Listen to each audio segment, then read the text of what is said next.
digital assistant in tribology. So I'm just trying to share my screen here, and we have it.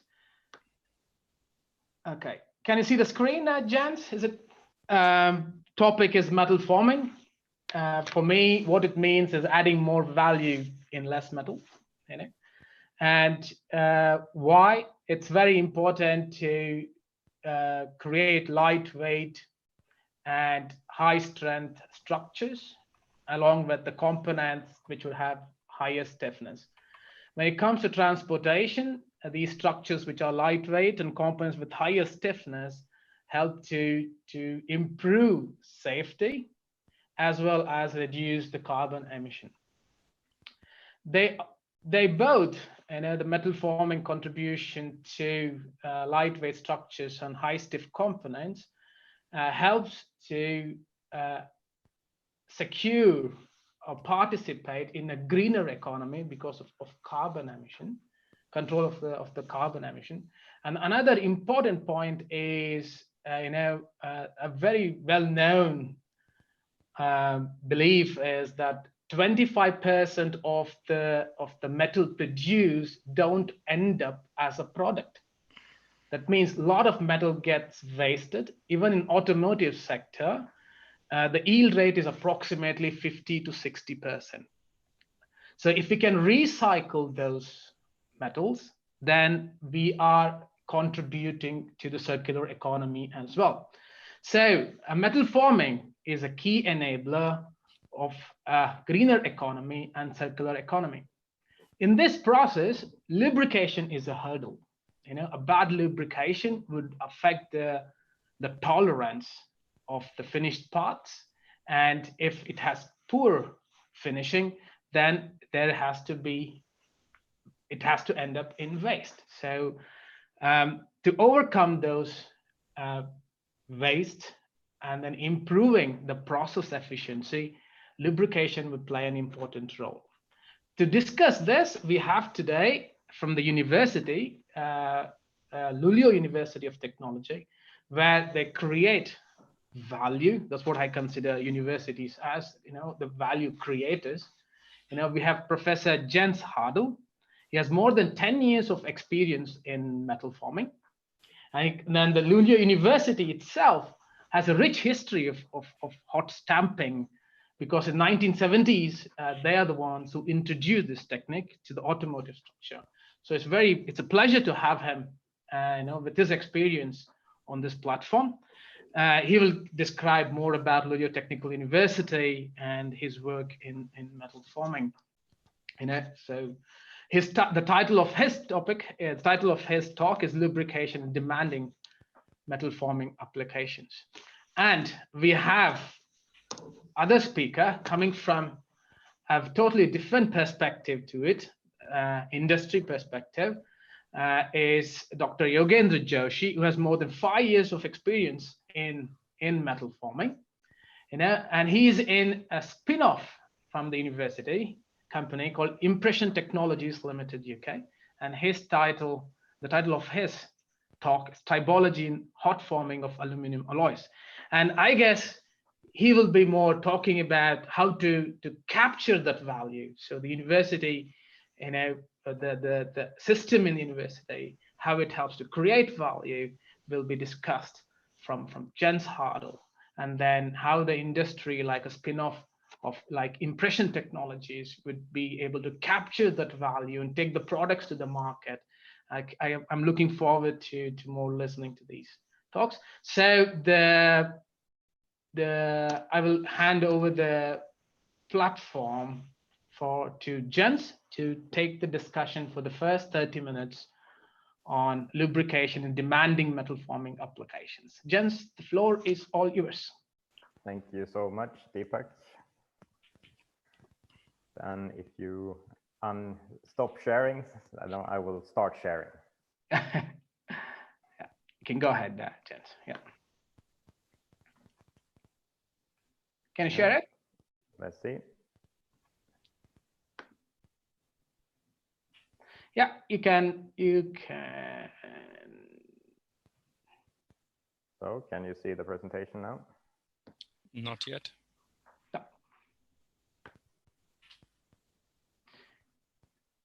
If you click on the new share, Jens, are you able to find your screen? Oh yeah, absolutely. Yeah, I have shared it. Okay. So, but I think you are still sharing your screen. That's true. I can still see your viewing Deepak Viragowda's screen when I hover over the top ribbon.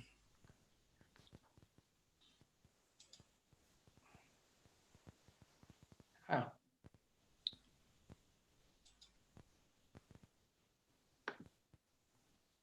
Strange.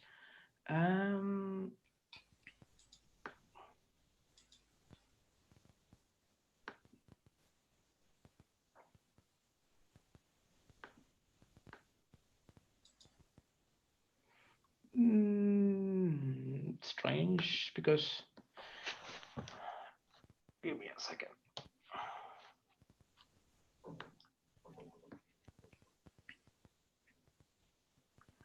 Are you able to do the sharing, Chance?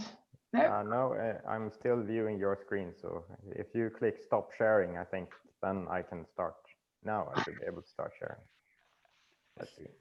Thank you.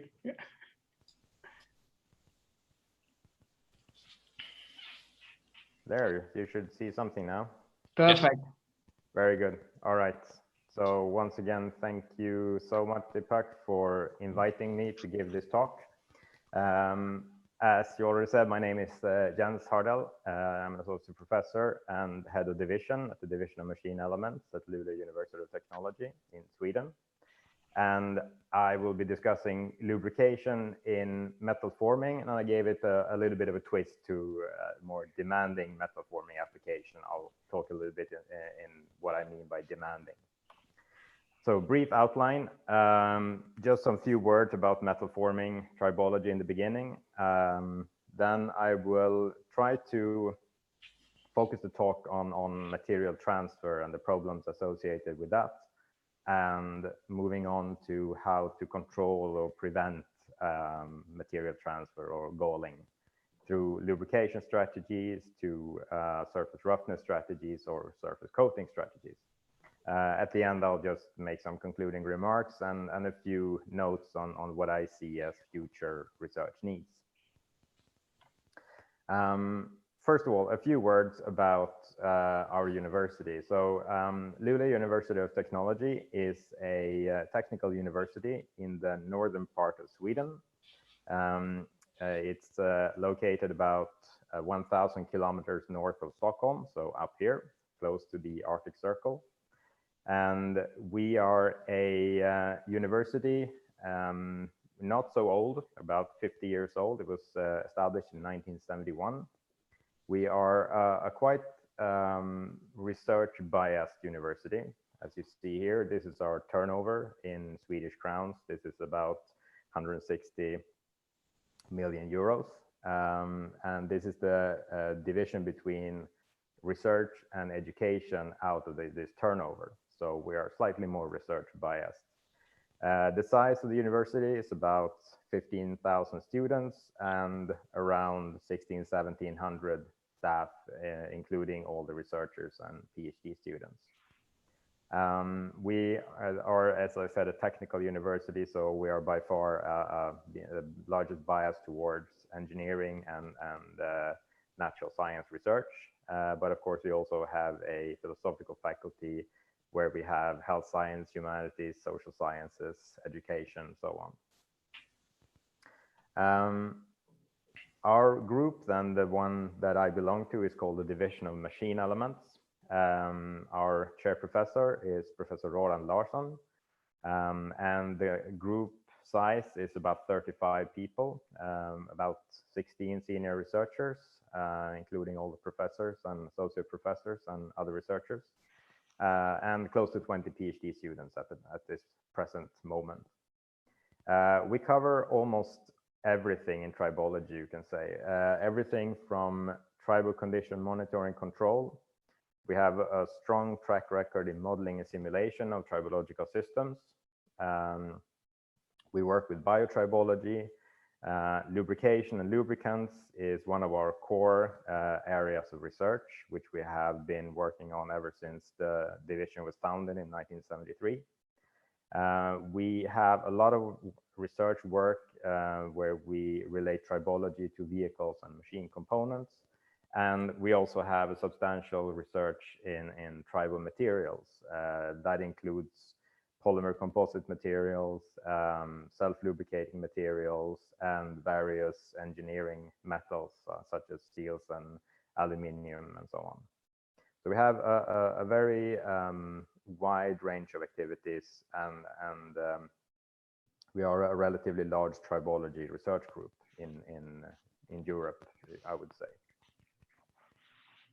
So if we move on to the topic of today, metal stamping or metal forming in various ways. I had a cursory look last week just to get some numbers on this, which I'll come back to, but just to put it into context, I mean, metal stamping, then this is only for stamping, I should mention. This doesn't include other metal working processes. But for metal stamping, as you know, it's a very cost efficient, it's a very flexible process. It is quick and provides high precision components in the end. Of course, very suitable for large scale, large volume manufacturing.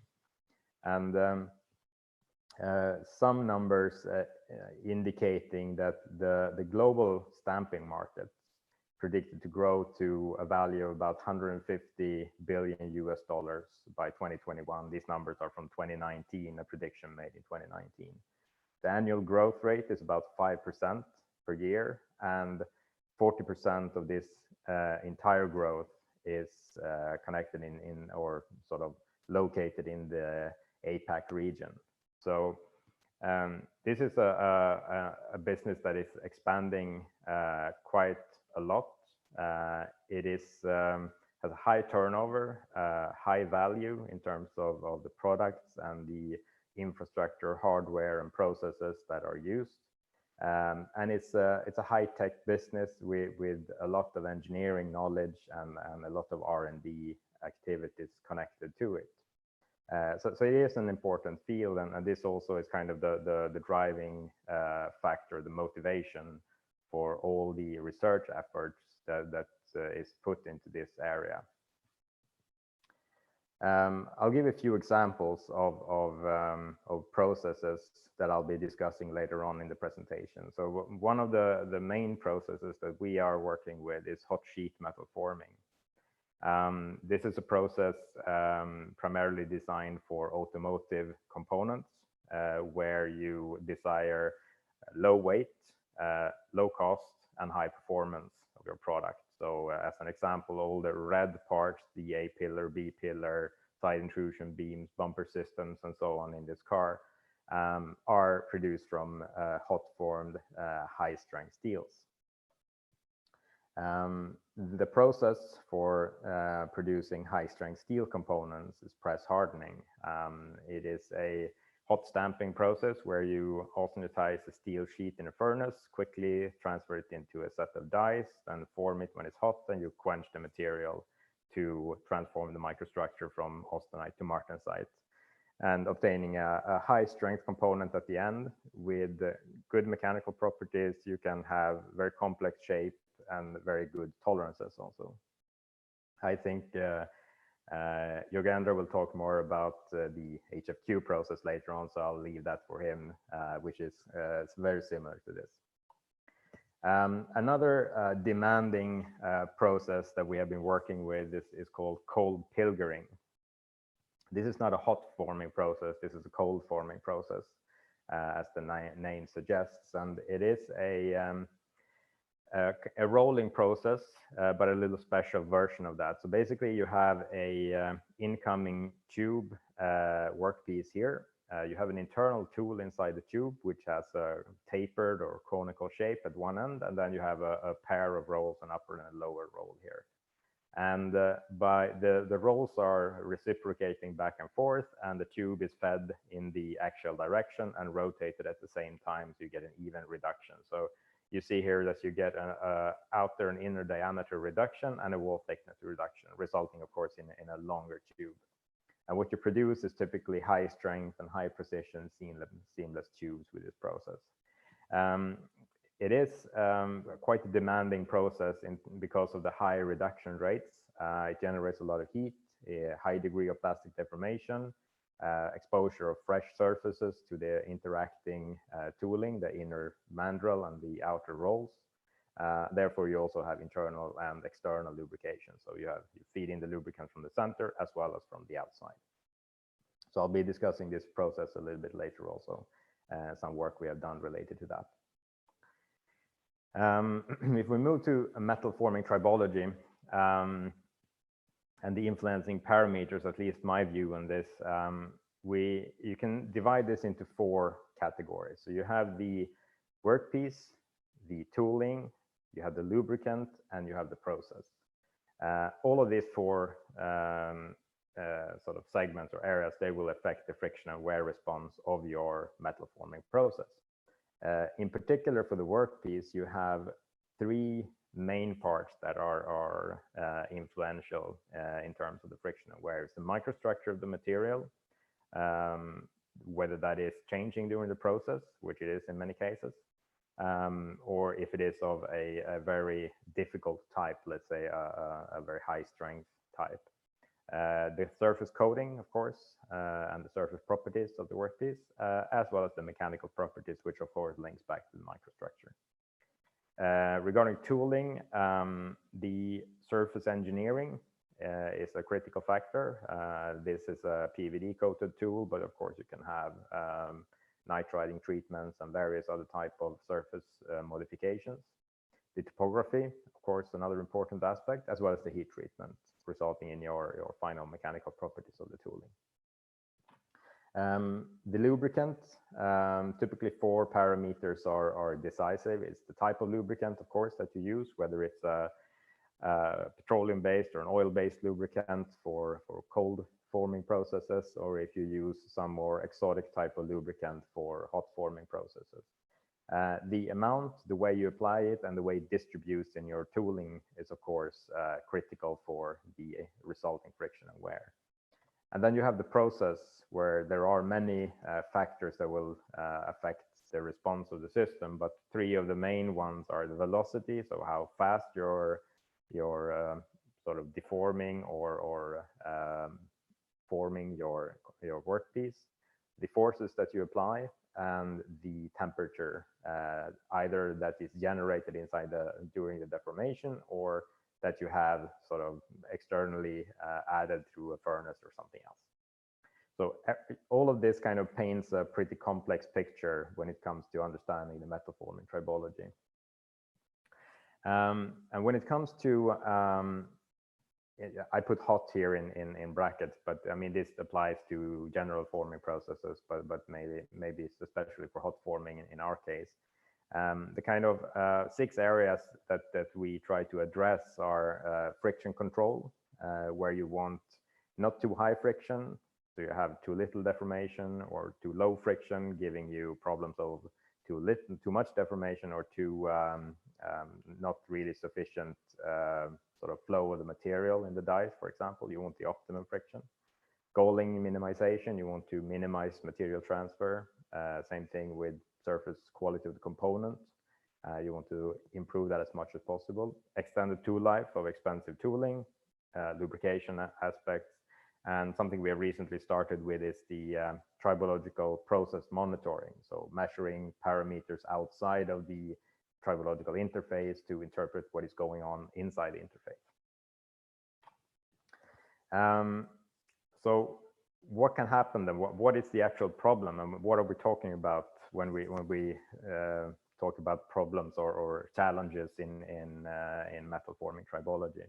Well, this is a pretty good example, according to me at least, of when something doesn't work as it should. So if your lubrication, which is the problem in this case, doesn't really do the job, 2 things typically happen. You have a material transfer. So this is one of the radii in the tool, and you have the same radii here.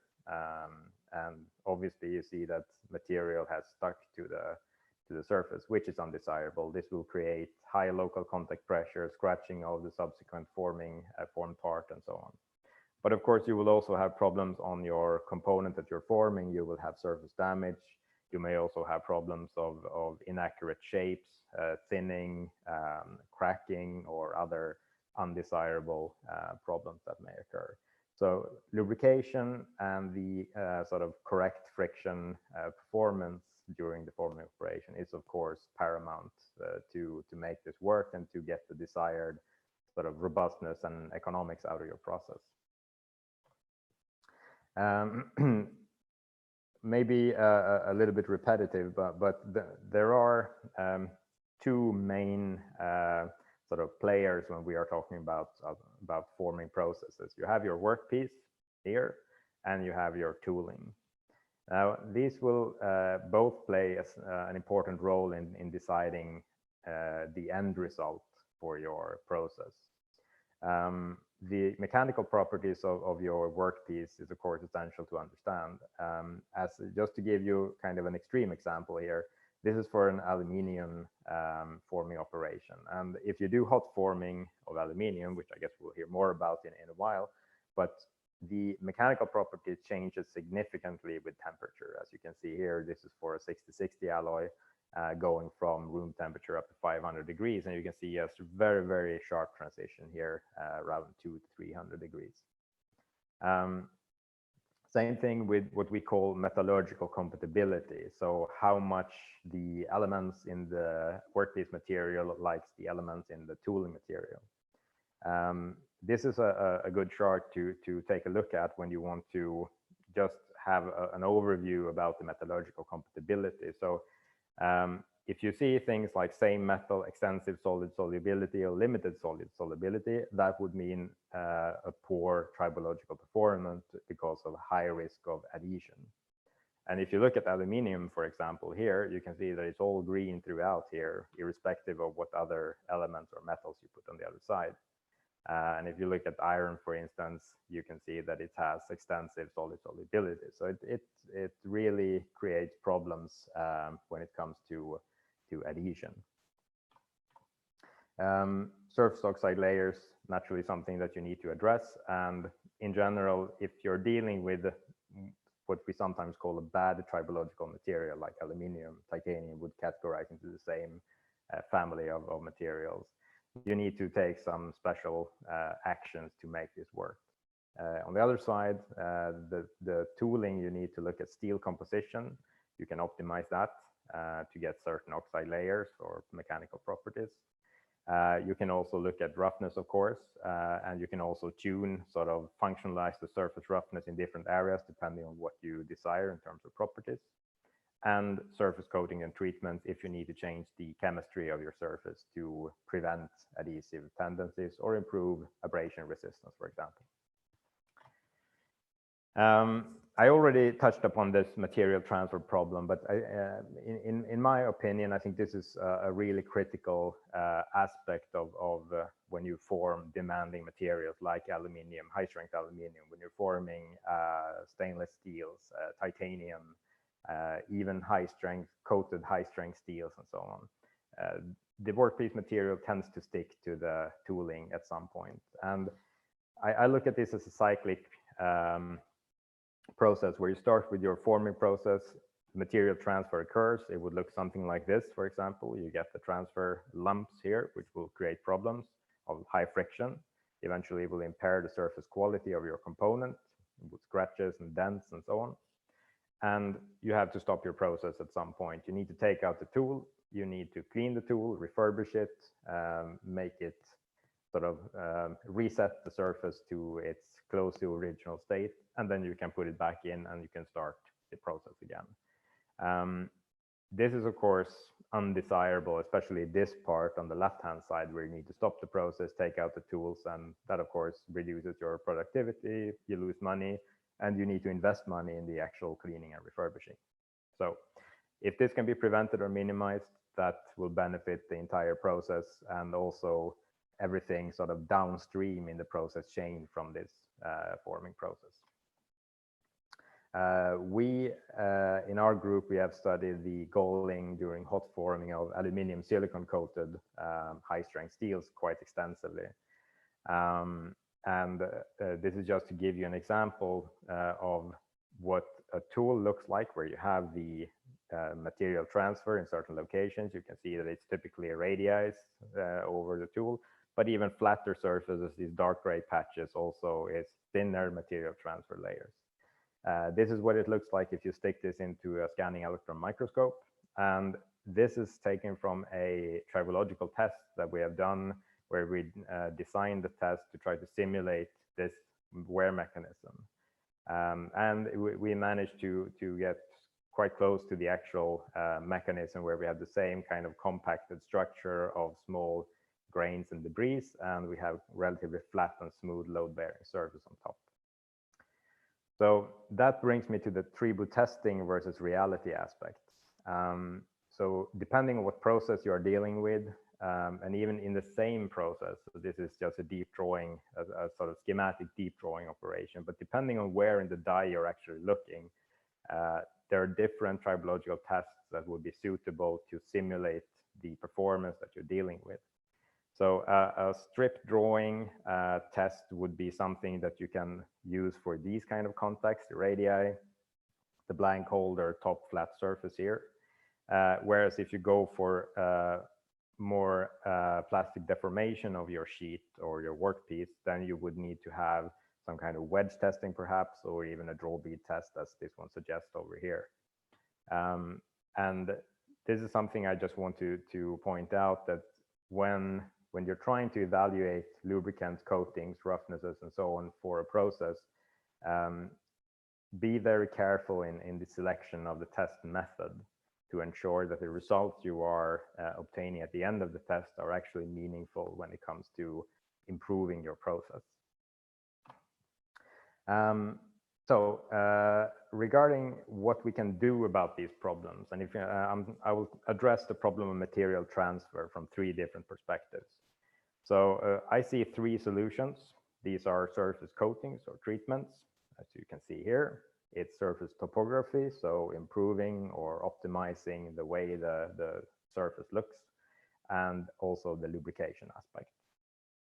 So I'll start with an example from the cold forming work that we have done earlier on stainless steel tubes. Stainless steel is a challenging material, especially when you have large deformation ratios. You expose a lot of reactive metal, which is not protected by an oxide during the deformation, and that tends to create adhesion between the tool and the workpiece. To prevent this, a very effective lubricant is chlorinated paraffins. However, this is carcinogenic, not really allowed to use, so alternatives has to be found for this. So we developed a simple screening test in a reciprocating tribometer, where we're using either a cylindrical sample reciprocating on this flat disc, or a ball sample, depending on the contact pressure that we desired for the test. We ran it at slightly elevated temperature to sort of simulate the in situ generated heat from the plastic deformation that occurs in the real process. As in some examples of results from this work, the left-hand graph here shows the coefficient of friction as a function of time, where you can see that the friction performance for chlorinated paraffins is very, very good, I would say, as expected. Also, you have a relatively low friction, and you also have quite stable friction. On the right-hand side, you have the sulfur-based chemistries. Some of them perform better than others. For instance, L4 in this case, you can see that it has pretty low and stable friction, whereas the L6 version does not. So it does matter how you formulate your lubricant, but you can match the performance of a quite established, well-working lubricant with new chemistries. That's pretty clear. Same thing regarding wear of the sample. So the white bars are in that case, the stainless steel ball, and the gray bars are the tooling disc or the mandrel disc. So for the chlorinated paraffins that you see here on the left, we gave very low wear on the tooling part especially. whereas one chemistry, the L6 chemistry, gave very low wear without the chlorinated paraffins. You could get the same performance with the L4 and L5 on the tooling, but slightly higher damage to the workpiece in this case, so not as protected. But the point here is that you can find replacements with some innovative chemistries to replace, let's say, lubricants or chemistries that are hazardous both from an environmental as well as health perspective. We also have done some work on high temperature lubrication. So the hot stamping process I mentioned earlier for steels is traditionally not used with a lubricant. It's a dry process. We explored 3 different lubricants. So we started with a fully formulated potassium salt-based lubricant, and then that was split into 2 different sort of derivatives of that lubricant. So one with just the inorganic and one with the organic compounds. We apply this on the tools at 100 degrees to sort of simulate process temperatures on the tooling. And then we replenish the lubricant in between every stroke that we did with a brush just to sort of mimic the process.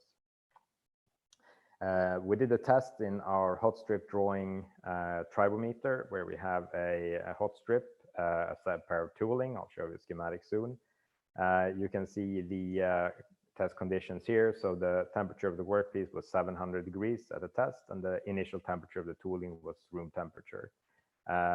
We did 5 times 200 millimeter strokes to see the repeatability of the lubricant and the performance of the system.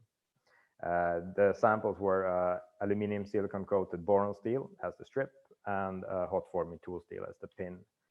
The setup looks like this. There are 2 tool steel pins. There is a long 1 meter long strip. We heat it up, we apply the load, and then we slide along the strip and record friction during the test. This is the friction trace for 5 consecutive tests for each of the lubricants. So what you can pay attention to here is that the black curves on top, they are the dry reference tests. And you can notice that basically all of the tests with the lubricant, irrespective of which lubricant, resulted in lower friction, which was interesting to see. What is also interesting to point out here is that the initial friction is typically very important because this is 200 millimeter stroke. Whereas in reality, if you have a smaller drawing depth of your component, you would of course not rely on a 200 millimeter availability of the lubricant. You could set for a shorter stroke or a shorter drawing depth.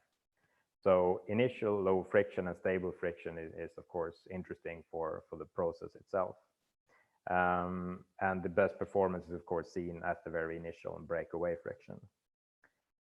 What we found as one of the reasons for this is that the material transfer seems to be influenced or affected in a positive way with this presence of a lubricant, where these particles, as I showed you in a previous slide, you had this compaction of particles and formation of these kind of flat load-bearing islands. That was to some extent prevented when we have the presence of a lubricant. You can see that the particles doesn't really agglomerate in the same way, and they don't form the same kind of continuous patches or load-bearing areas on the tool surface, which is of course desirable. You can see that the main part of the constituent is the aluminium and the silicon from the transferred coating, whereas you have some functional parts of the lubricant present around these particles. Last thing I want to show you as an example is when you combine low roughness on your tool, so you control the roughness, you change the chemistry of the tool by applying a coating, and you add a lubricant as well. So this is again a reciprocating test designed for screening and a sort of fundamental testing or understanding of a hot forming system where the workpiece is aluminium and the pin is the tool material. So in this case, we have a chromium nitride PVD coating on a hot forming tool steel. This is post polished to mirror finish. And we have a high-strength aluminium alloy, which is the heated sample, and a lubricant in between. And this is a silicone, polymer-based silicone lubricant at the interface here. What I want you to notice here, this is the arithmetic roughness, the SA value of the surface. So this is the as delivered, this is the post-polished. So this is what we obtained after post-polishing the coating. So a drastic reduction in roughness. And the gray bars, the abbreviation POL means the polymer-based lubricant. We could achieve a average friction coefficient of around 0.15 with a post-polished coating and a lubricant against an aluminium alloy, which is very low, and the temperature was 300 degrees, I should mention also.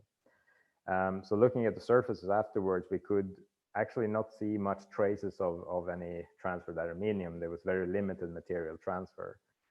Some traces of silicon and carbon, which are remnants from the lubricant. And we could also find some these kind of patches on the aluminium counter surface where a tribofilm was generated as a result of the chemical and mechanical interaction during the tribotest. So our conclusions from this work was that we could limit material transfer, we could reduce friction for 3 reasons. One is that the hard surface stays smooth, so it doesn't pick up any material and change its roughness. We have low metallurgical compatibility between the chromium oxide and the general chromium nitride composition and the aluminium. And we also have a lubricant in between that prevents direct contact and provide easy shear. So some final concluding remarks from my side. In general, friction and wear are very critical if you want to have an efficient and robust metal forming process. I see galling or material transfer in metal forming as a main challenge to be solved to achieve the first point here. 2 kind of straightforward ways of controlling material transfer or galling is the lubrication strategy, obviously, but also the surface engineering is also very, very important when you deal with coatings, treatments, and topography. And I would also like to point out the value of tribological laboratory tests as effective tools for screening and to create fundamental understanding about the tribosystems that you are dealing with and that you can then generate knowledge to improve your process with. As a final note from my side, what I see as the future research needs are basically 3 areas. Tool surface topography definitely needs to be improved, and when we are dealing with new and novel systems, new materials, and new processes, we need to develop more improved understanding regarding lay texture, what is good enough, and so on. Same thing with the lubricants. Wetting is an important aspect, of course, the easy shear for low friction naturally, but also questions like cleanability. If it sticks to your workpiece and you need to add a very complicated and expensive cleaning step, maybe not the most attractive from a process point of view. And how do you get the lubricant there? The application method is very critical. And finally, there is, I mean, a lot of work has been done and still going on in terms of coatings on metal forming tooling, but this will just continue as I see it at least. New compositions, thickness aspects, the deposition techniques are continuously developing. So that will also open up new possibilities for engineering new surfaces for forming processes. So with that, I thank you for your attention and hand over to Yogendra, I guess. Yeah, thanks, Jens. It's interesting that you are able to highlight the mechanism of lubrication and rightly point out the importance of correct test method, you know, in studying, investigating metal forming, and also the challenges in bringing in the synergistic effects. That's the coatings, lubricants, you know, the metallurgy as well, in order to get better process or improve, optimize the process of metal forming. I guess now we pass the ball to Yogendra, who will be talking more, I guess, into aluminum alloy, metal forming of aluminum alloy. So Yogendra, it's all yours. Yogendra, you have to unmute your. Hi. Thanks for your presentation, Jens. And I was slightly worried that you have my talk reduced into half because of the content being similar, but thanks for leaving some things for me. Right. I hope my screen is visible. It is, Yogendra. You can make it full screen and it's Yes. all ready to go. Right. So what I wanted to specifically focus on is hot forming of aluminum alloys, because this is what something impression technology does. What I wanted to then slightly emphasize is on the industrial challenges that come out of the process we have. And of course, we work very closely with Jens and his team in terms of research, and also research group in Spain. And we are working towards really good solutions, but there's an element of scalability when it comes to taking this research to a full scale level.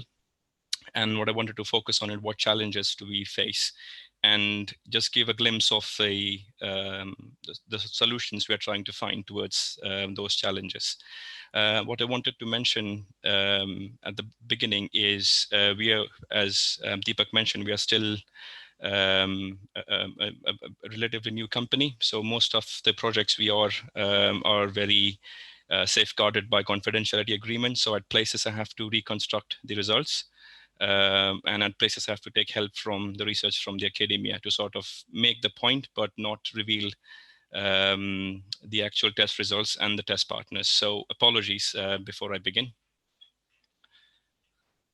I've kept things very simple. So I'll just introduce myself, the company, and the hot forming and quench process, which is our patented technology. Then I would straight dive into the tribology in HFQ. I think there's a nice stage or background set by Jens, so it won't be much hard for me to go into much detail and then explain things. And then what I wanted to sort of add on the lubrication challenges is we find solution in terms of galling, but there are repercussions elsewhere in the technology downstream. So a bit of a focus on that, and then again, solutions and summary of what we discussed today. So a bit of my background. So it's a busy slide, but hopefully you can see that I've jumped in and out of academia quite a lot. It has not been a clean, straight academia first and then industry. And then the approach has always been to apply what we have learned and then to identify what we want to learn. In terms of tribology, I think association goes back to 2009 when I started working on machining tribology, which was part of my undergraduate project and a large project with the Defense Ministry. And then that stuck with me until my master's in the UK. There was a project with Constellium on machining tribology of aluminium. And then that background helped me get scholarship for my engineering doctorate, which was with Jaguar Land Rover on cold forming. So a large element of the research was on cold forming tribology. And then later on, I joined Impression Technologies, wherein I've now moved into the hot forming tribology side of things. In terms of impression technologies, we are fairly new. The research on hot forming of aluminium or HFQ started back in 2005 and 6 at Birmingham. Then it moved to Imperial somewhere towards late 2010. And then after a couple of years of establishing the manufacturing readiness level, we formed company in 2012. It was started with 4 people sat in a room, bedroom size, in a place called Solihull, not far away from Birmingham Airport. And today we are almost 50 people with a very large site and a fully operational production line. We are 50 with 8 of us in the core research team. And since 2016, we manufacture parts commercially. But the main objective of the business and the focus is to transfer the technology rather than establishing production lines worldwide. So let me talk about competition technologies first. So in metal stamping, cold forming is a well-established process, both for aluminum and steel. And then for aerospace applications or high-strength aluminum alloys, superplastic forming is a well-established process again in that domain. The advantage superplastic forming gives is improved ductility, but the process is very slow. And it's very expensive because you need special alloys which have fine-grained structures to give you that ductility at high temperatures. Whereas in cold forming, the process is really fast and cheap. But for aluminium, which is quite notorious in terms of the material properties and tribology, you get fairly low ductility, which is why you get reduced design freedom. And I think the bigger catch here is spring back. So you're unable to meet the geometric dimensioning and tolerancing requirements. So what HFQ is essentially is a solution to the disadvantages of each technology. So we still use the same setup of cold forming, in which you have a punch, a die, and a blank holder, and a blank in between. And whereas we take taking the aluminum to elevated temperature to get the ductility advantages. So what we have is a fast, cost-effective process. And so far, the interest we have received from almost every large OEM we can imagine, and that is to support their lightweighting initiatives. So now the actual process, it starts as very similar to hot stamping of steel. To heat the blank in a furnace, we call it solution heat treatment. And then we transfer the blank as quickly as possible into the press, where it is formed and quenched in cold dyes at the same time. And then post-cleaning, it goes into the aging oven, where the properties are tailored to the final requirements of the OEM. The advantage is that we don't need a specific temper. So let's say for aluminium, you can have T4, T6, and there are in cold forming an entire press line dedicated to just T4 temper. So we don't have that requirement. We can start with even F temper. We don't need a separate heating stage, and we can at the same time use the existing press line of hot stamping of steel. So that's the process in a nutshell. And just to show that it really works, so this was the study in which we have used the same alloy, which proved to be a disaster while forming it cold, but HFQ could form it very easily. As you can see, the draw depth is quite large. And then we have had similar success stories with slightly different alloys in 6000 series and different tempers. So it's not all lab-based research. As I said, since 2015 and 16, we have been supplying parts commercially. So one of our most esteemed customers is Aston Martin. We are producing parts for their new SUV. And as you can see, the part is very large with the deepest corner at 60 millimeters. So the part is actually, traditionally it was in cold forming, it was two different parts, the left hand and the right hand, if you see the split in between. And each of the part required more than one draw. The second one was a reheat for spring back to correct the form, whereas HFQ did two parts together in one single draw operation. So it's a very promising technology. And as Deepak rightly mentioned at the very beginning, tribology is a very key enabler in what we are achieving.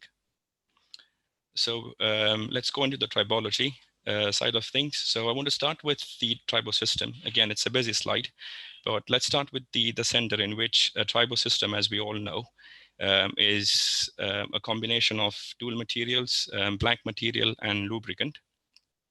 In metal forming, there are lots of operating variables, starting with type of motion the blank experiences.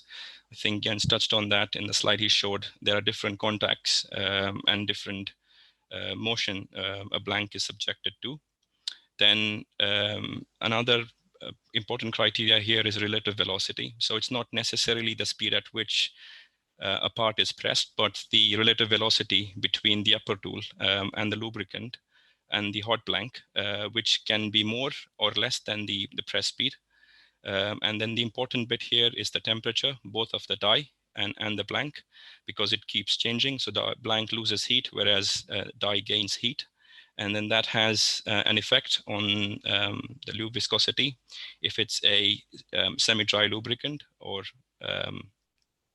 but in terms of the outputs, what we get are two separate coefficient of friction, which is built up of the frictional force, which is another response to the normal force to grip the blank, aspirative flattening, then adhesion or shearing of asperities, which is a very intense phenomena when it comes to aluminium. And because of the temperature, it's oxidation. But what we get is wear. And the reason I've separated these both is at the very beginning, we have a frictional response based on the input variables, but not necessarily wear. But over a period of time, these two combinedly change the contact conditions, and then they both become interlinked. And then galling and abrasive wear becomes a significant phenomena that drives the friction coefficient. So having this in the background really helps in terms of selecting or working on a lubrication system. And just contact phenomena very quickly. So in HFQ, we, as opposed to hot stamping of steel, we have our lubricant on the die, and our blanks are not lubricated. They don't have any pre-treatment, and that is our approach, because it really ensures that the blank temperatures for solution heat treatment and forming are really closely monitored and are accurate when forming. In the second step, we have the loading of the blank, in which they are gripped in the blank holding region. So we see asperities getting deformed, and around 500, 550, aluminium is something like a choker bar with a very thin chocolate layer, which is the aluminium oxide, and a very squishy base metal. So that leads to aluminium oxide being brittle, cracking.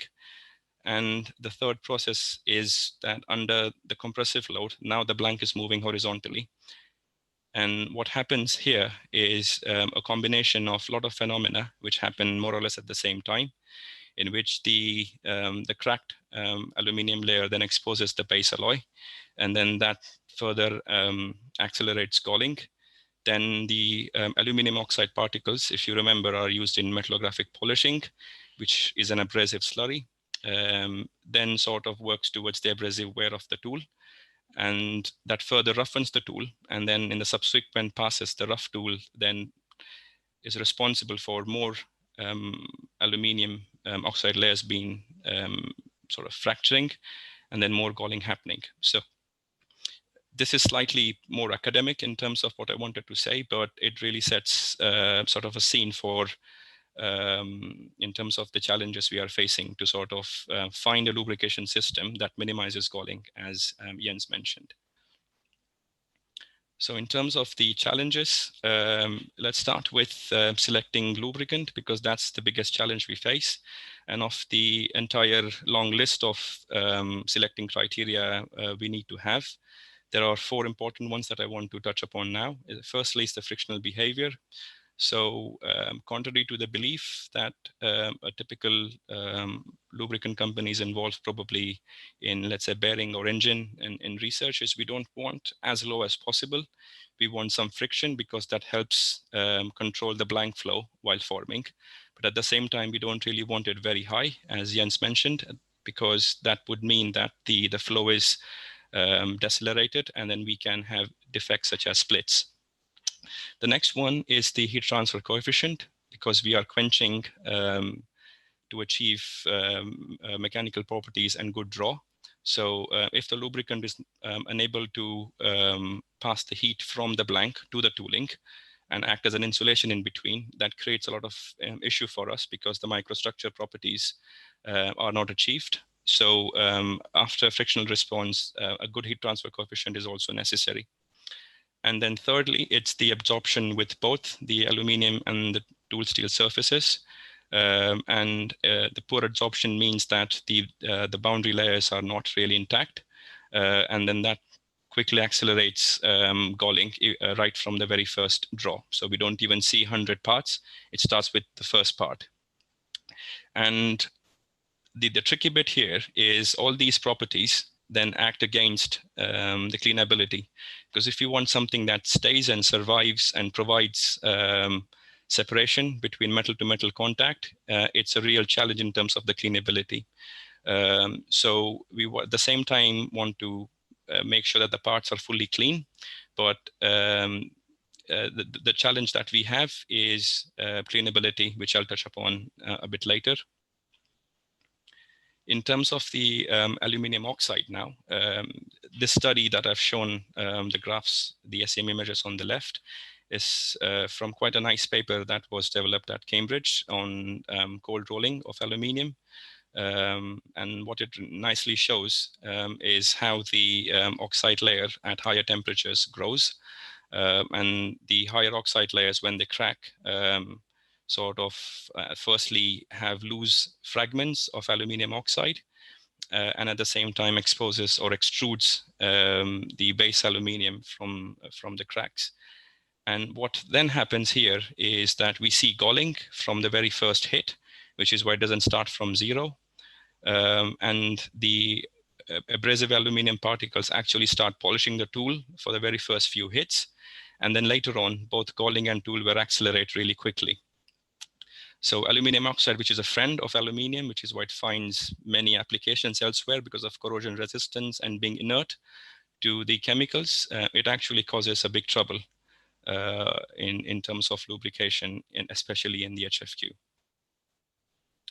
Then I think Ian touched upon criteria of what is important for galling mitigation or lubrication. But what I did was I tried to track the research in terms of lubrication in hot and cold forming. I studied over 100 papers, and then I tried to match which one affects or which are the most dominant criteria if I need to select a design of experiment to then test different lubricants. And the outcome was there is no way that we can have interdependent or independent reactions. They all are very strongly linked together. And that's a problem because when it comes to the experimentation, you cannot have the statistical tests such as F tests or T tests to really see whether two lubricants are different or different coatings are actually making an impact, because these parameters very closely are linked to each other. Then I won't touch much on this because Jens has touched. So we have different contacts when it comes to the tribology in HFQ because of the complexity of the parts. And then there are many, many tests that were developed to address each single contact. But it's nearly impossible to have all the tests run. And then I think there are commonly used tests such as pin on disc. But again, the issue with pin on disc is that we have the same pin in contact with the same wear track, whereas in metal forming, aluminum never goes back to the same surface in terms of sliding. It always comes in contact with a clean surface on the tool. So something like a spiral pin on disc is more appropriate. Then the second most test we use is the strip draw, which is E. And Jens have touched on that, and we sort of use that test as well.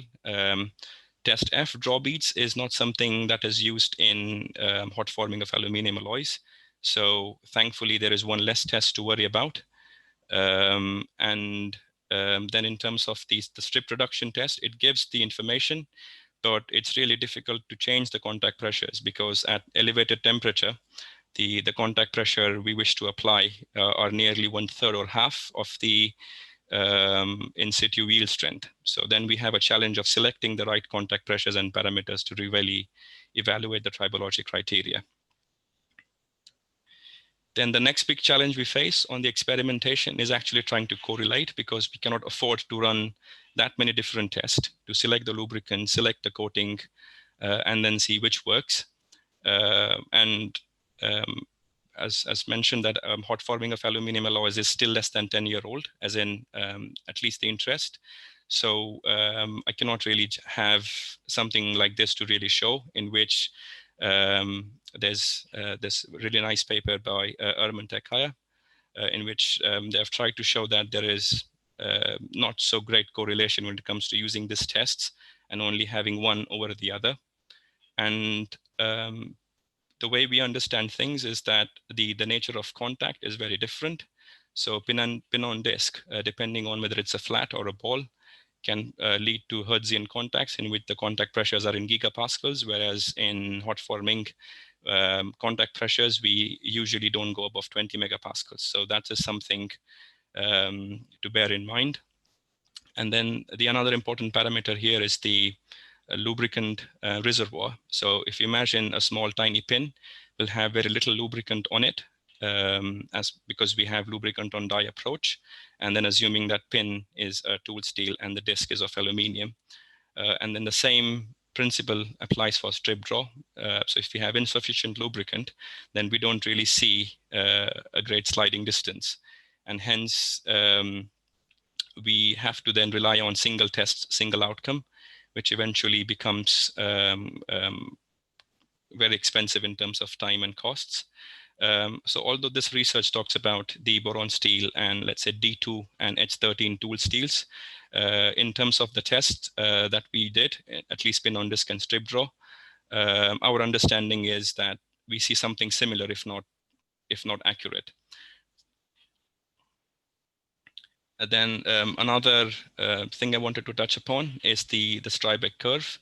So in a traditional generating Strybeck curve for the bearings, we start from the left to the right, in which we increase the contact pressures and sliding speed, and we go from a boundary lubrication regime to a hydrodynamic one. The challenge we face in HFQ is that we start at boundary lubrication or somewhere in between the mixed lubrication, depending on the type of the lubricant and the forming forces. But during forming, the friction or the regimes can go towards boundary or from boundary towards mixed.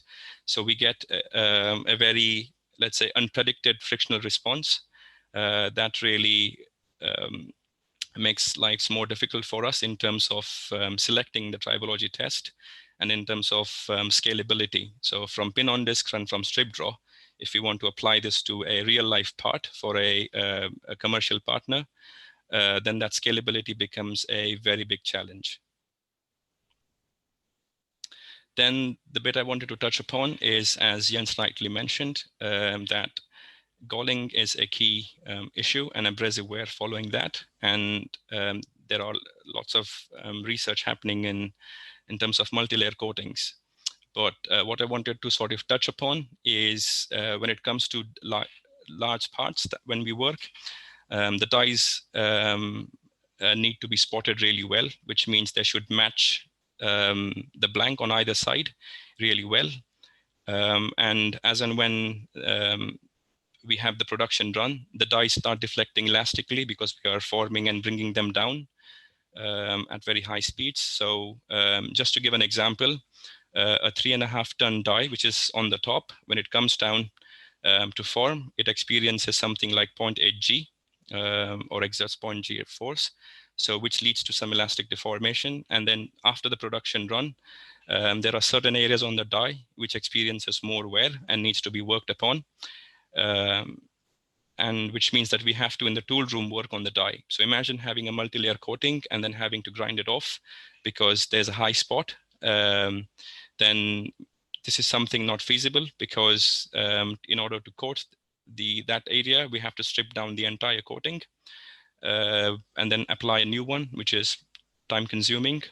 And then secondly, given the shape of the dies, and depending on the type of the coating we choose, in the past we have had issues of the die being coated evenly because some areas are hidden from, let's say, in the arc furnace, and the coating we achieved was not what was promised based on the standard samples.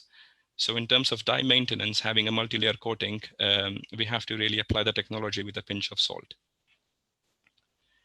And then what I want to touch upon in terms of the lubrication challenges, I mentioned of cleanability.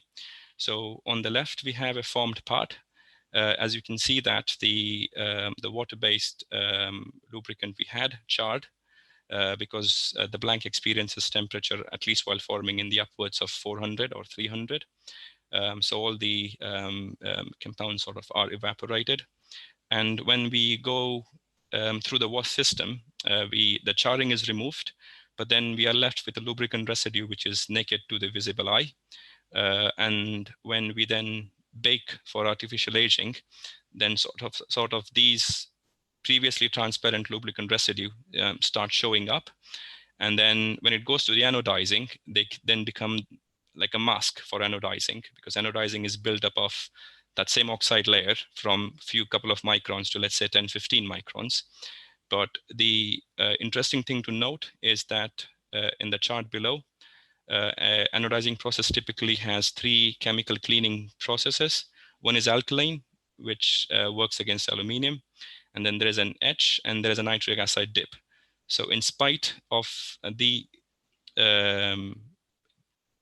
let's say, chemical cleaning and numerous rinse, the lubricant residue was unable to be removed.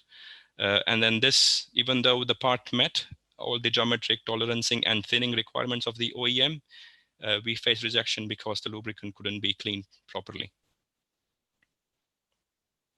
So in terms of the solutions, what I want to briefly touch upon is we still follow a good old traditional lab testing, simulation, and production monitoring approach, but we have brought in some innovative engineering bits to sort of make our life easier. So in terms of the lab testing, this is a very common test, which is used for formability. So if we want to check the advantages that the material or the process will offer in terms of making really complex part, this is a widely accepted benchmark test, which is a cross tie. But the underlying thing here is that lubricant plays an important role in able to achieve that formability. So we harness the advantage here, and then we run cross tie tests to sort of screen the lubricant once they have been screened either by pin on disc or strip draw. And the advantage what we get here is something like this. So we then acquire the punch force versus the draw depth. So a good lubricant will have relatively lower punch force and will help us achieve a larger draw depth, whereas a bad lubricant very quickly increases the frictional response, so is the punch force, and fractures. And then we have a ranking system which takes into account the amount of punch force that was necessary to draw to a certain draw depth. What this also allows is to compare lubricants qualitatively in terms of cleaning. So what we can see here is that the old lubricant we used to work, in spite of cleaning, still leaves a very black residue, whereas the new lubricant after cleaning doesn't. And then in terms of the draw depth, we still see a large improvement. So although it's 5 millimeters-ish in terms of the old one, it is almost 20% in terms of the improvements. When it comes to the simulation, we then use the test data as a subroutine to give variable frictional coefficient to then run the simulations. And then we compare the simulation and real results in terms of the thinning, what the simulation predicted, and in terms of the draw in. There's a tiny gray area, which is the blank outline. So we track that between the forming or after the forming stroke and between. And then that is to get a good response in terms of the frictional stability of the lubricant and the coating. In terms of monitoring, age-old method of seeing what happens to the part. So orange peeling happens when a lubricant does not conduct heat or pass it on to the tool. So we see a grain coarsening localized that causes orange peel, which is a surface defect and a reject. And in terms of the parts, then we have a coating that was chipped off because of high localized shear stresses. Then we can see galling, and in areas we see heat spots and starvation, wherein the lubricant didn't really work in those areas. So this gives an indication for us in terms of the scalability of the lubricant and its applicability to, let's say, large real volume production. What we also do to track the surface in terms of replication. So we use a polymer compound to take the replica of the die. And then we track the forming surface before the production run, which is a fresh surface. Then after forming, which gives an indication of galling.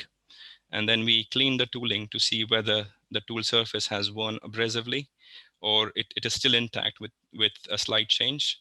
And then we devise our maintenance schedules in such a way that we try and mitigate galling and at the same time abrasive wear.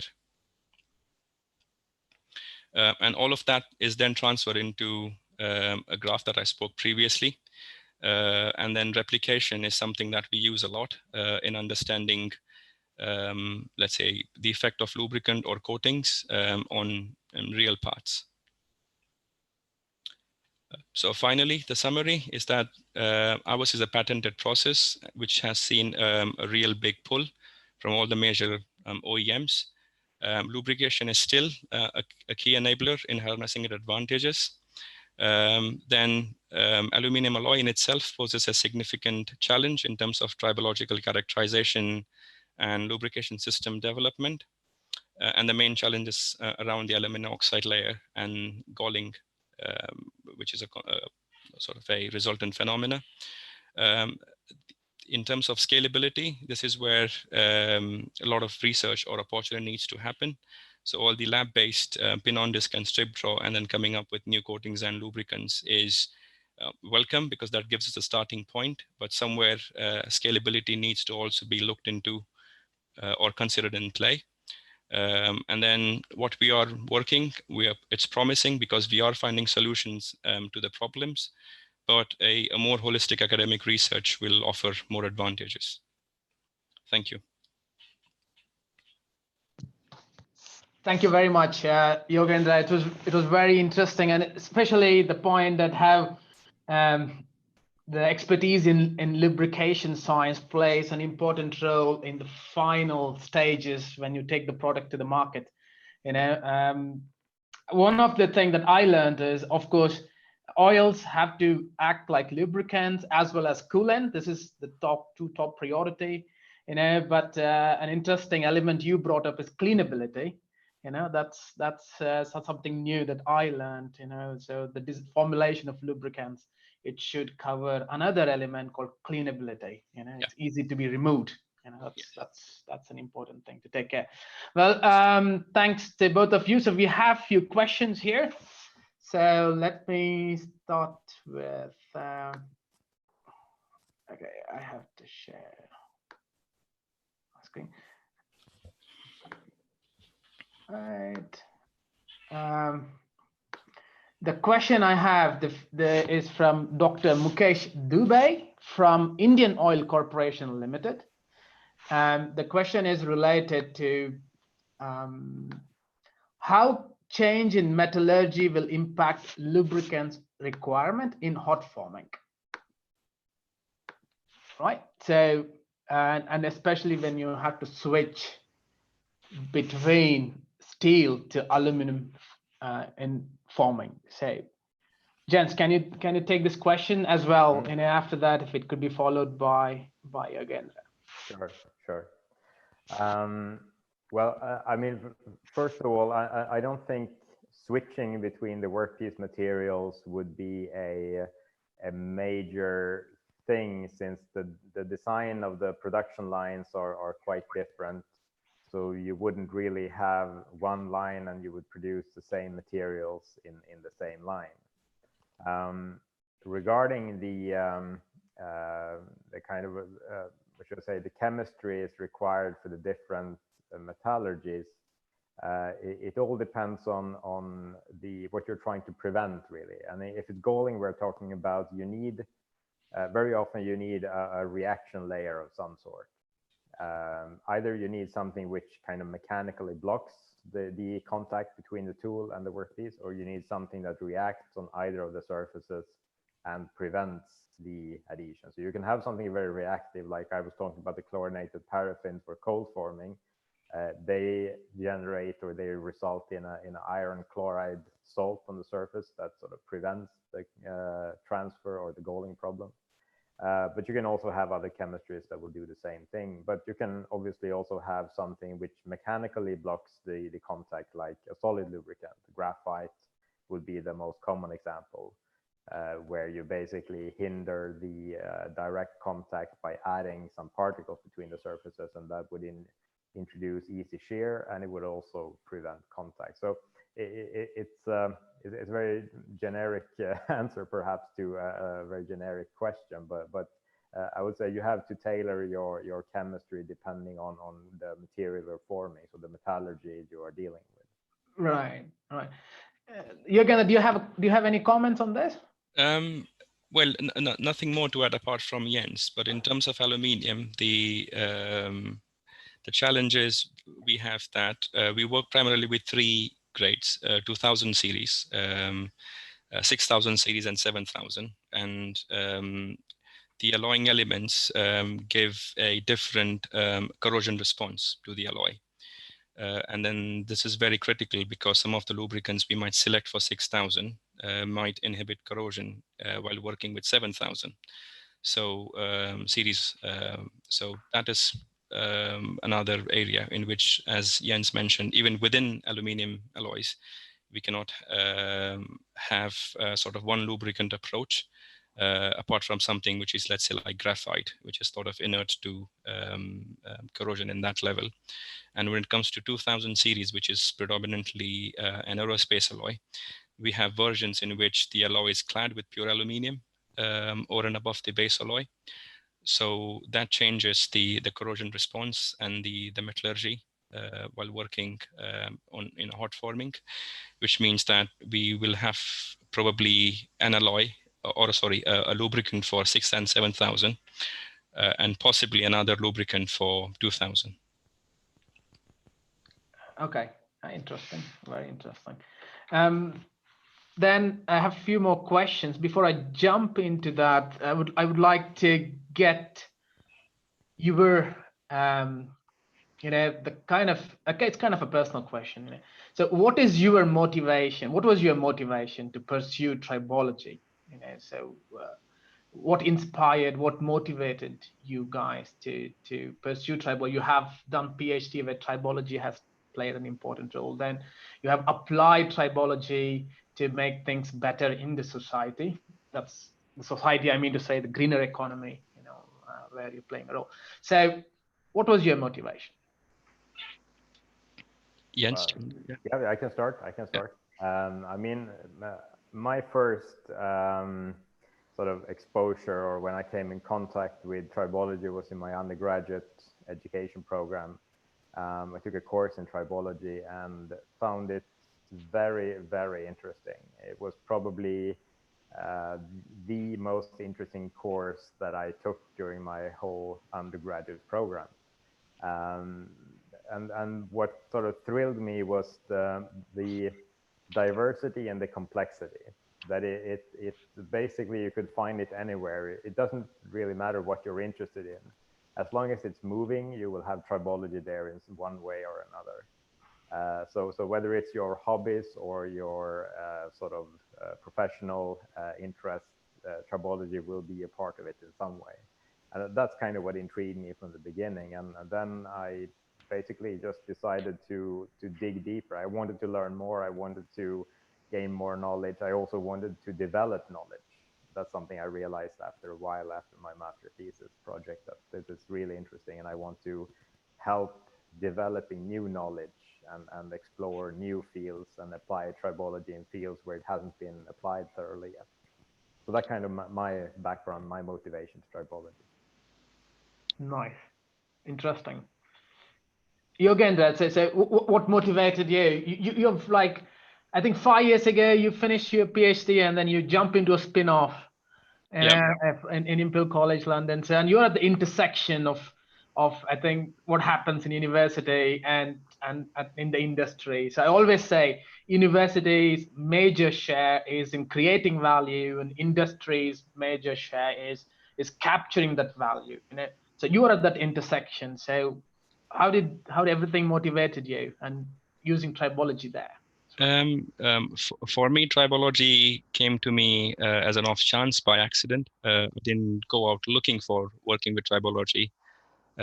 So it was a project that, or was the only available project for me to work on in my undergraduate thesis. But as and when I started working on it, what really fascinated me is, well, it's sort of multifold. It's very cross-disciplinary because in the same team we had physicists, chemists, mathematicians, all coming together to solve one problem.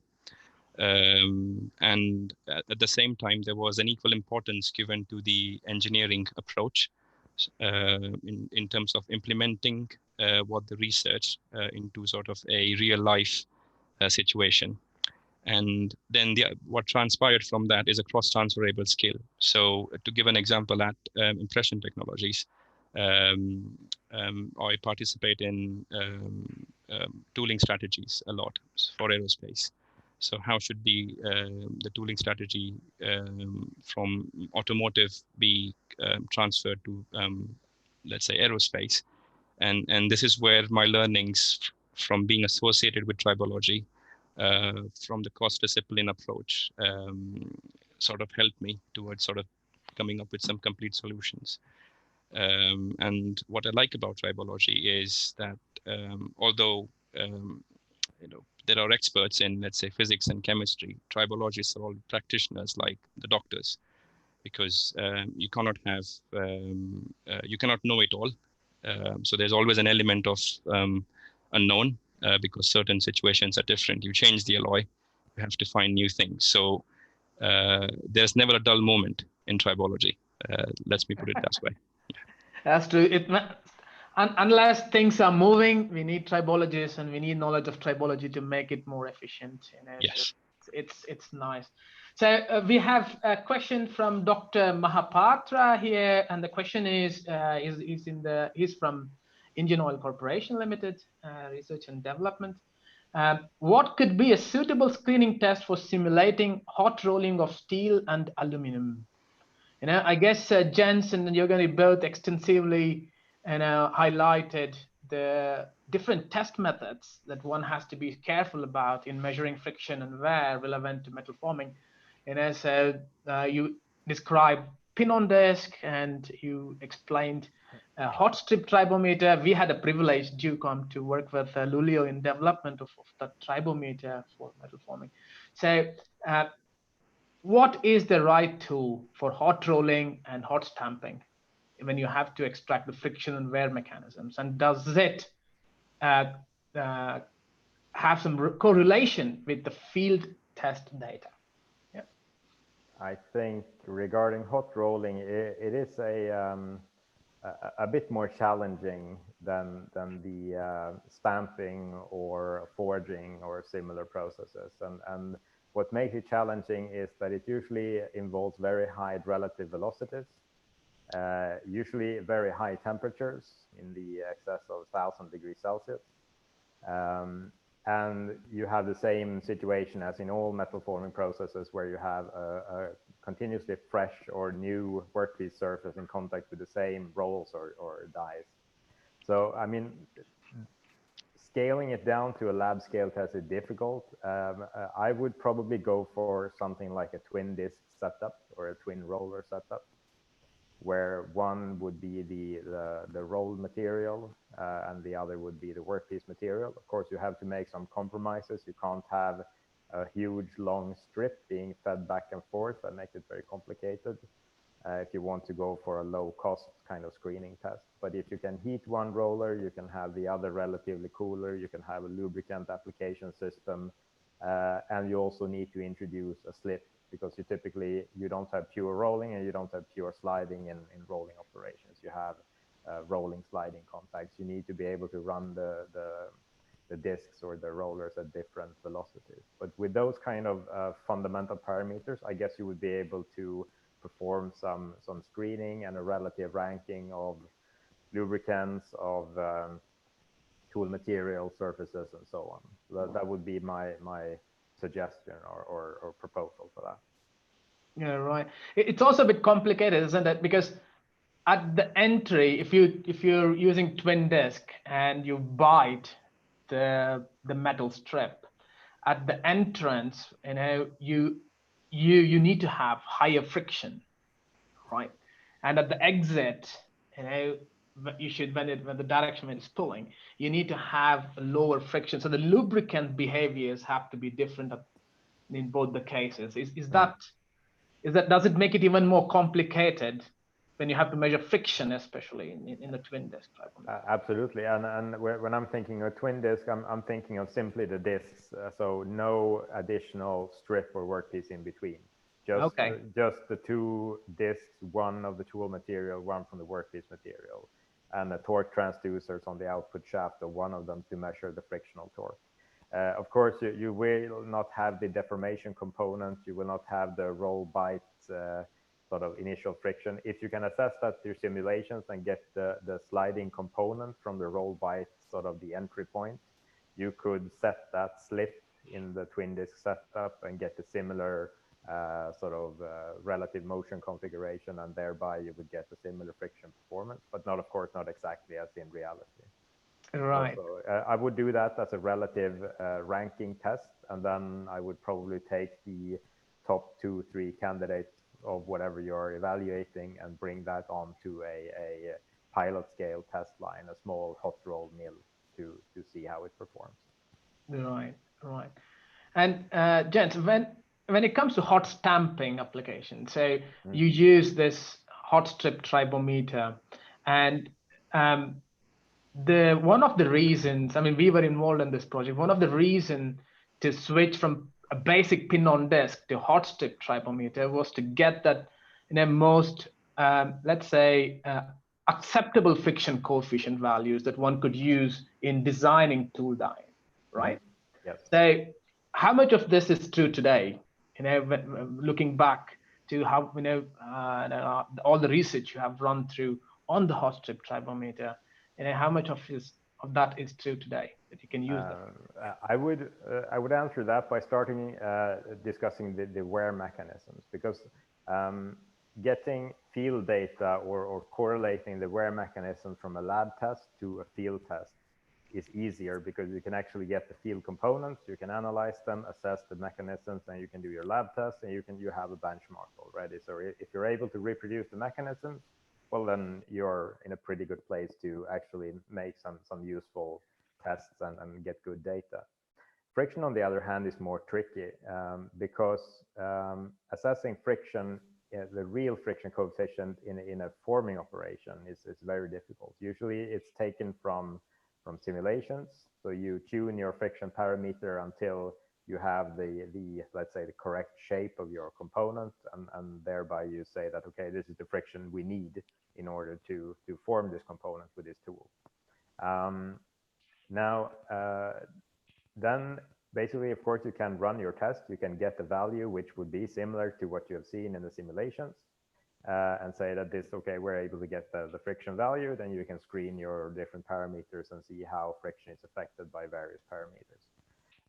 That's one approach. The other approach is, of course, that you feel say reasonably confident that your test is actually producing the results that you think it is, and then you take that as the friction that is actually the sliding friction that occurs between the workpiece and the tool.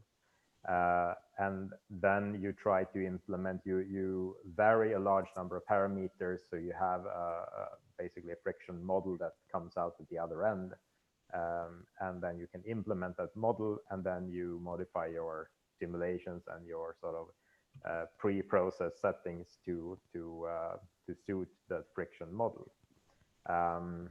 So I would say we are able to do both today. I mean, we have a lot of projects going on where we work with friction, obtaining friction data for various tribo systems.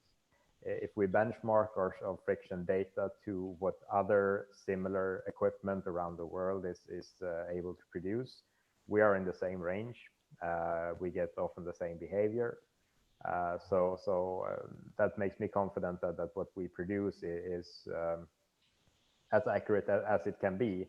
As always, you should remember that is a system response. So we are measuring the dynamics and the system response of our tribometer.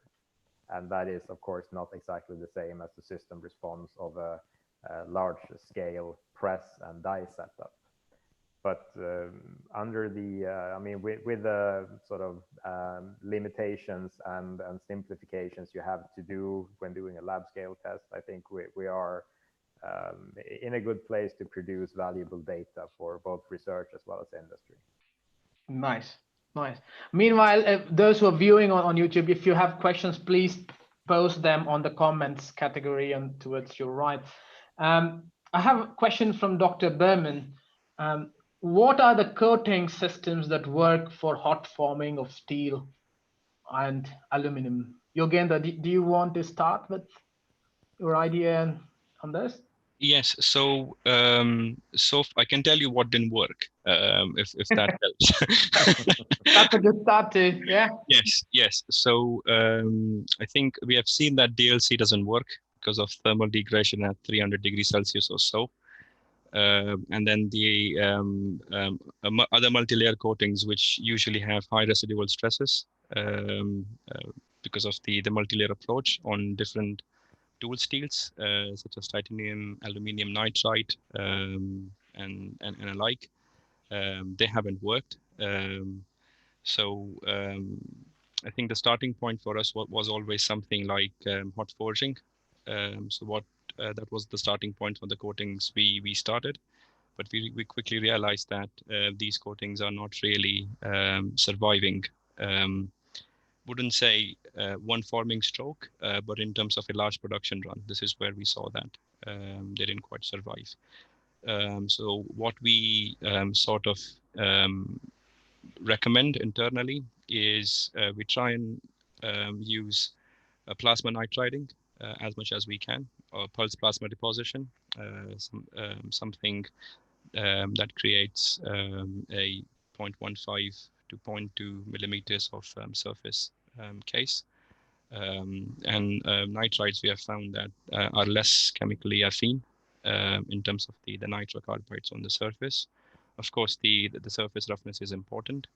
And then we have found that the next best coating, if you want to apply, is chromium nitride. That seems to have worked a lot better than any other coating at hot forming aluminium alloy. But the challenge that comes with chromium nitride is that certain lubricant formulations, they are chromium nitride phobic, as in they fail to create absorption on chromium nitride. Rightly so, as in ideally that's what you would want. So, but that has worked against some of the experiments that we did. Okay, interesting. The next question is regarding circular economy. So circular economy is about reducing the waste or recycling, by recycling, or reusing the scrap metal. Let me put it like that. So how much of that is a factor in your design or in your research? Jens, if you can take that first. Yeah. I mean, when we motivate our research, we often take a standpoint in global trends, whether that being sustainability, circular economy, industry 4.0, or whatever that might be. And our research is very applied in nature. We work closely with industry. So of course, we also have to address the ongoing trends in industry in order to sort of keep up with what is going on, and also stay active and stay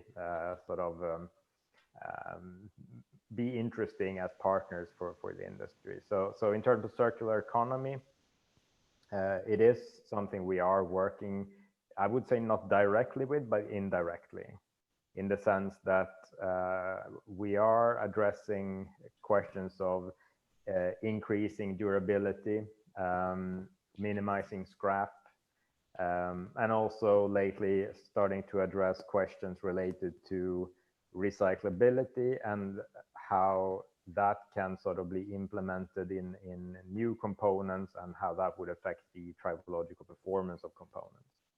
So I wouldn't say that circular economy is our sort of core business, but we are integrating it at various stages in our research motivation and research activities. Nice. Yogendra, so how is Impression Technologies handling this? Is this one of your core topic? You know, if you have to get involved in simulations and designs, you know, do you get a brownie point if you work on this? Yes, more so than just brownie points. It's one of the key attraction that we can offer.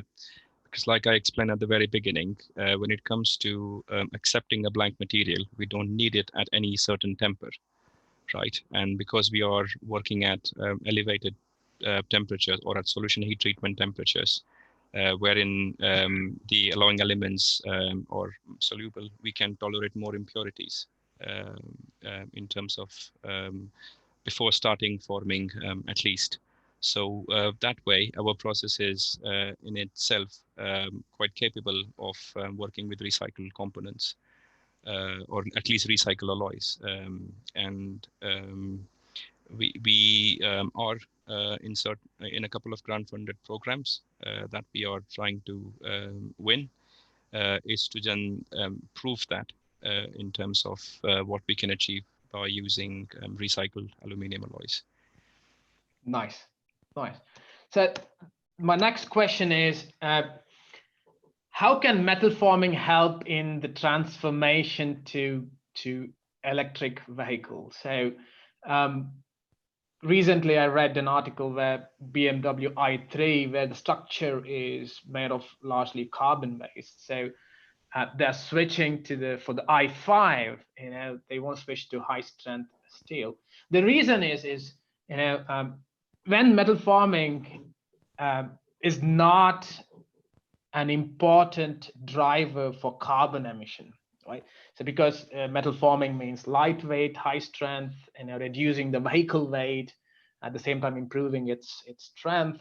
And by reducing the vehicle weight, you're saving some, you know, you're saving fuel. It leads to reduction in carbon emission, right? So if in case of electric vehicles, you know, there is no point in reduction in fuel consumption as such, right? So it's an interesting phase for metal forming technology as well here. So what is your take on that? So where do we fit in, you know, metal forming process optimization and electric vehicles? Should I go first? Yes, please. All right, thanks. I would still argue that light weighting is not something that is primarily, or I mean, it is driven by reduced fuel consumption. But in terms of electric vehicles, I would say light weighting is still an issue because you need to extend the range of the vehicle. And you also need to reduce the weight because you're adding weights in form of heavy batteries as the new fuel, so to say. So light weighting is definitely something that's not going to go away in a foreseeable future, whether we have an internal combustion engine or an electric motor that propels the vehicle. I also see a potential here in terms of new components that will emerge. Because you need, for instance, the battery casing is probably something that you need to produce from a metallic material, and it needs to withstand impact during crash, for instance, without the risk of setting the entire thing to fire. So there will be new components, there will still be light weighting, and maybe even things that we can't even think of today when new trends and technologies continuously develop. So I don't think metal forming is sort of on a downslope just because the internal combustion engine is gradually being phased out. I still think we need to produce the cars, we need to produce all the components. So I think metal forming will still be a key enabler in this. Nice, nice.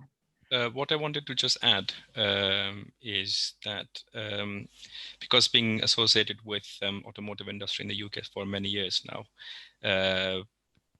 we won't have just one material car.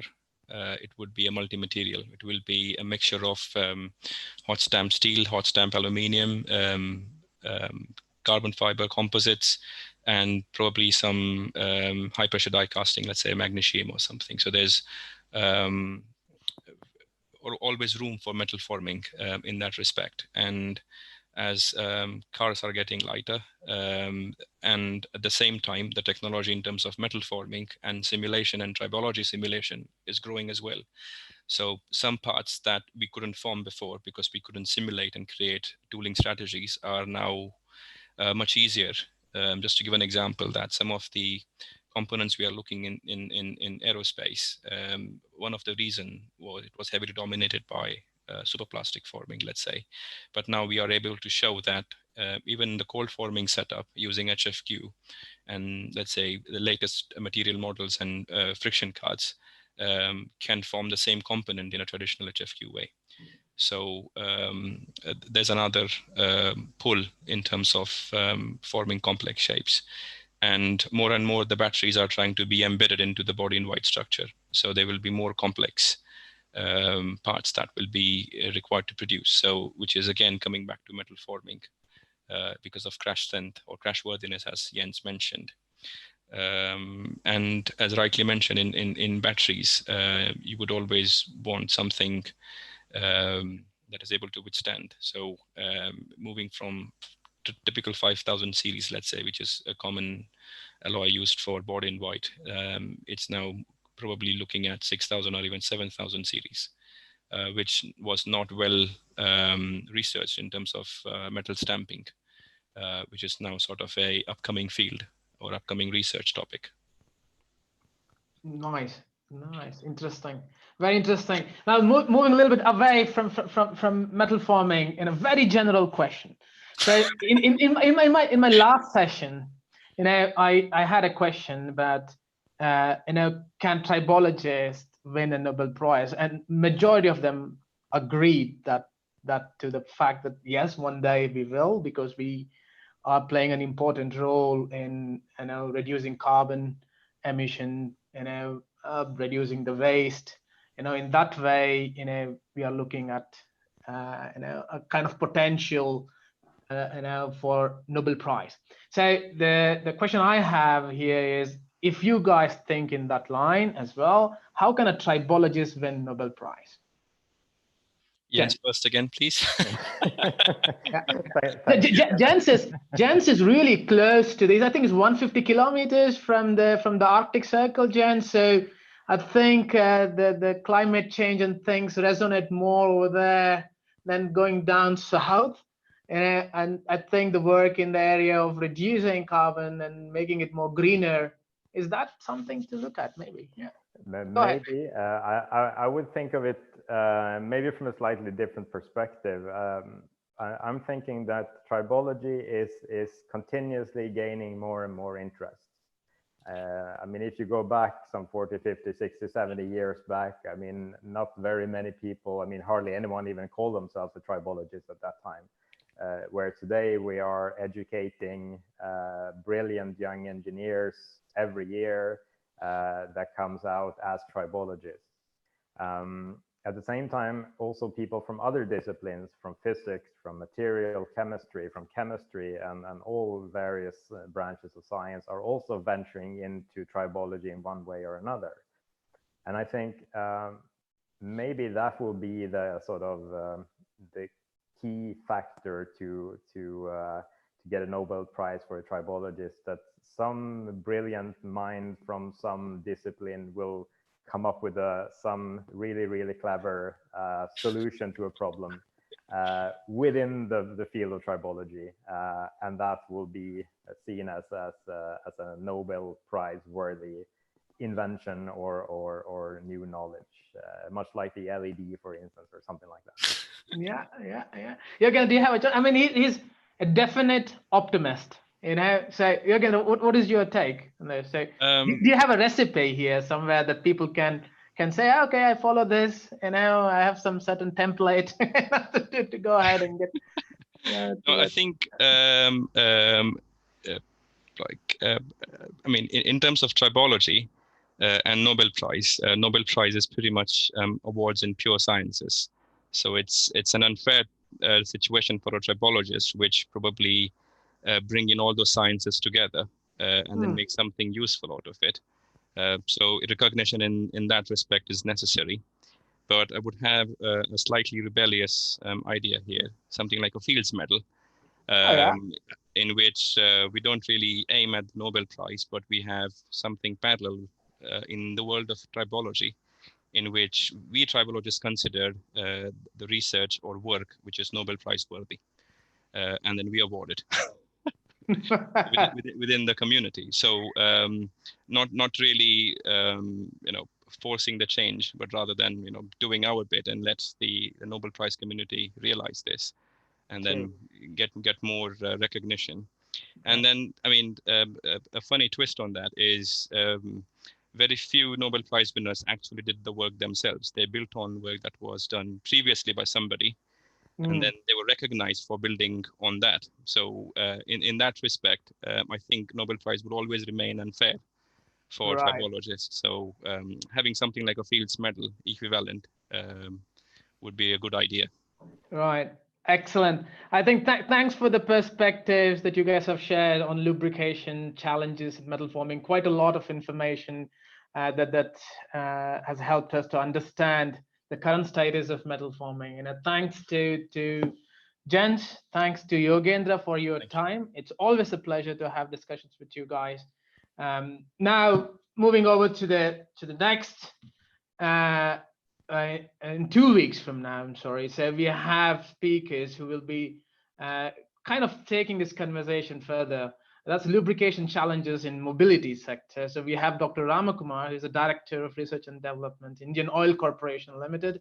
Is one of the Fortune 500 companies leading in the area of lubrication in India.